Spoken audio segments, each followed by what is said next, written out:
Hello, welcome to my channel. ఈరోజు ఈ వీడియోలో మనం పాకిస్తాన్ ప్రభుత్వం గుండెల్లో రైళ్లు పరిగెట్టిస్తున్న బెలూచ్ లిబరేషన్ ఆర్మీ BLA, ఇది బెలూచిస్తాన్కు సంబంధించిన ఒక తిరుగుబాటు ఉద్యమానికి సంబంధించి నాయకత్వం వహిస్తున్న ఒక సంస్థ. అసలు ఈ సంస్థ ఏంటి, ఈ సంస్థ పుట్టుపూర్వతాలు ఏంటి, అసలు వీరు తిరుగుబాటుదారులో ఎందుకు మారాల్సిన పరిస్థితి వచ్చింది అనే దాని గురించి మనం ఈ వీడియోలో కొంచెం క్లుప్తంగా తెలుసుకుందాం. అసలు ఈ బెలూచిస్తాన్ అనేది 1948లో పాకిస్తాన్ ఆక్రమించుకోవడం జరిగింది. పాకిస్తాన్లోని దాదాపు 40% భూభాగం ఈ బెలూచిస్తాన్దే. అంటే దాదాపు ఆల్మోస్ట్ సగం పాకిస్తాన్ బెలూచిస్తానే. ఈ బెలూచిస్తాన్లోనే అత్యంత అరుదైన గనులు ఉన్నాయి. ఈ బెలూచిస్తాన్ ప్రోవిన్స్, అంటే మనకి ఇక్కడ స్టేట్ ఎలాగంటామో అక్కడ ప్రోవిన్స్ అంటారు. ఈ బెలూచిస్తాన్ ప్రోవిన్స్లోని అత్యధికమైన సహజ వనరులు ఉన్నాయి. Iron ore, copper ore, gold mines, oil and gas, అదేవిధంగా అరేబియా సముద్రం తీర ప్రాంతం, అంటే ఎగుమతులు దిగుమతులు చేసుకో అవకాశం ఉన్నటువంటి పెద్ద పోర్టు, గ్వాదర్ పోర్టు ఉన్నది. ఇవన్నీటితో కూడిన ఒక ప్రోవిన్స్ బెలూచిస్తాన్.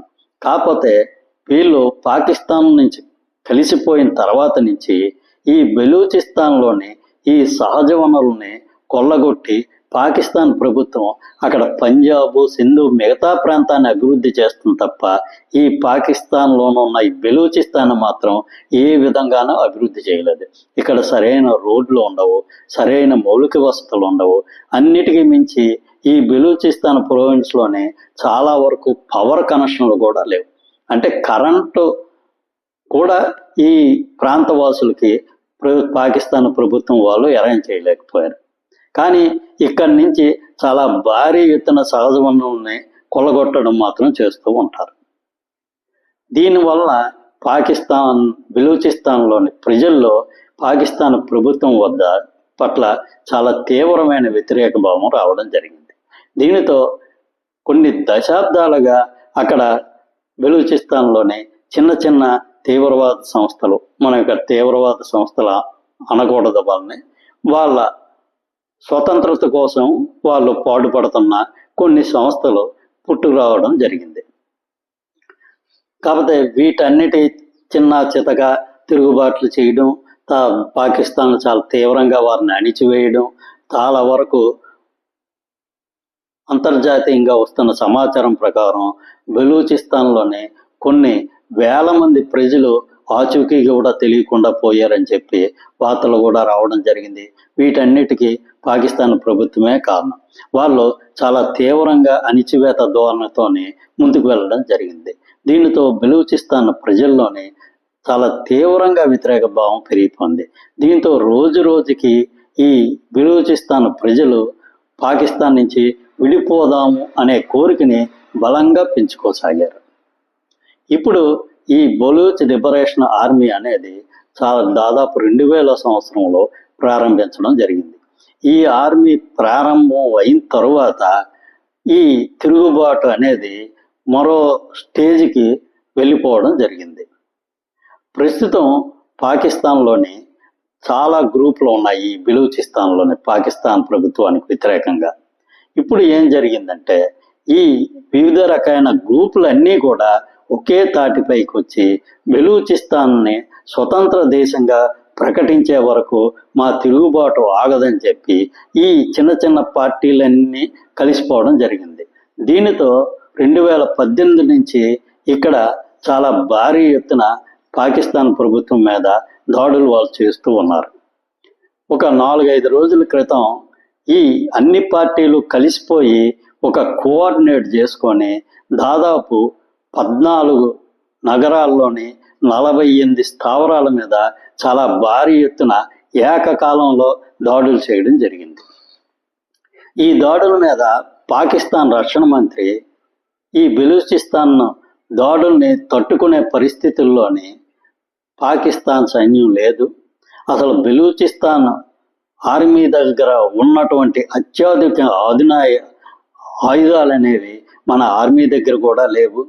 వాళ్ళందరికీ అంత ఖరీదైన ఆయుధాలు ఎక్కడి నుంచి సప్లై అవుతున్నాయి, వాళ్ళకి ఎవరు ఫండింగ్ ఇస్తున్నారు అనే విషయం మనకు అర్థం కావడం లేదు అని తెలియజేయడం జరిగింది.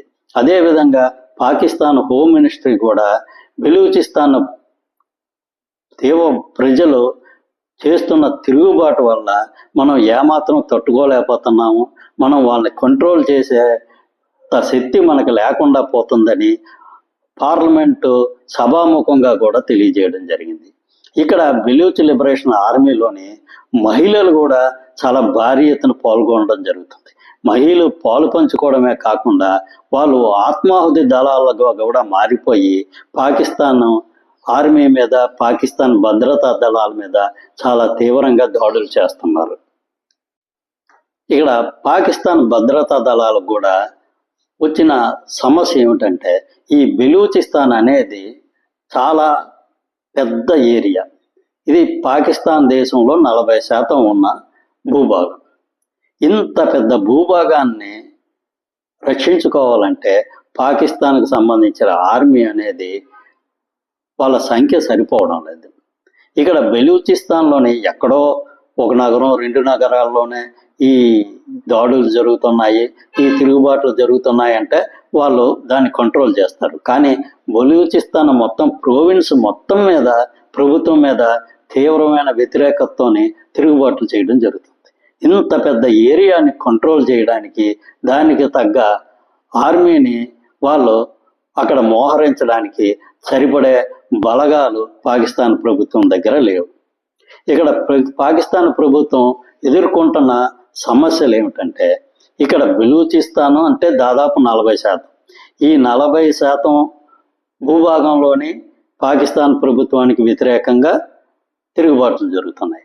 అదేవిధంగా పశ్చిమాన కాదు ఉత్తరాన అనుకుంటా, ఆఫ్ఘనిస్తాన్ బోర్డర్లో ఉన్నటువంటి ఖైబర్ పఖ్తూన్ఖ్వా ప్రోవిన్స్లో కూడా చాలా భారీ ఎత్తున పాకిస్తాన్ భద్రతా దళాల మీద తాలిబాన్ ఏ తెహ్రీక్ అనే సంస్థ చాలా దాడులు చేయడం జరుగుతుంది. అక్కడ కూడా చాలా భారీ ఎత్తున ఈ భద్రతా దళాన్ని మోహరించవలసిన అవసరం ఉంది. ఇక కాశ్మీర్లో అంటే అది ఎలాగా తప్పదు, అక్కడ కూడా వాళ్ళ భద్రతా దళాన్ని మోహరించే ఉంటారు. ఇక పాకిస్తాన్ ఆక్యుపైడ్ కాశ్మీర్, ఇక్కడ కూడా సివిలియన్స్, సామాన్య ప్రజల్లోనే చాలా భారీ ఎత్తున పాకిస్తాన్ ప్రభుత్వం వాళ్ళు పన్నులు వేయడంతోనే వాళ్ళు కూడా ప్రభుత్వానికి వ్యతిరేకంగా ఆందోళనలు చేస్తున్నారు. ఇంకా మిగిలిన 2 ప్రొవిన్సులు సింధు, పంజాబ్, ఈ 2 ప్రొవిన్సుల మధ్య కూడా ఈ నీటి విషయంలో ఆ ప్రొవిన్సుల మధ్య తగాదాలు జరుగుతున్నాయి. ఈ విధంగా పాకిస్తాన్ చుట్టూ అన్ని విధాలైన తిరుగుబాట్లు జరగడంతో వీటన్నిటికీ భద్రతా దళాలని మోహరించడం అనేది చాలా వరకు పాకిస్తాన్కి కష్టసాధ్యం అవుతుంది. మరి భవిష్యత్తులో ఏమైనా సరే పాకిస్తాన్ ప్రభుత్వం ఈ తిరుగుబాట్లన్నిటినీ సమర్థవంతంగా అణిచివేస్తుందా, లేదంటే పాకిస్తాను చిన్నాభిన్నమైపోయి ముక్కలుగా విడిపోతుందా అనేది మనకి భవిష్యత్తులో తెలుస్తుంది. ఏమైనా ప్రస్తుతం బెలూచ్ లిబరేషన్ ఆర్మీ అనేది పాకిస్తాన్ ప్రభుత్వాధికారుల మీద, ప్రభుత్వం మీద కంటి మీద కునుకు లేకుండా చేస్తుంది. చాలా భారీ ఎత్తున దాడులు చేయడం జరుగుతుంది. చూద్దాం భవిష్యత్తులో ఏం జరుగుతుంది అనేది. Thank you. ఈ వీడియో నచ్చినట్లయితే ఈ ఛానల్ సబ్స్క్రైబ్ చేసుకోండి. Thank you very much.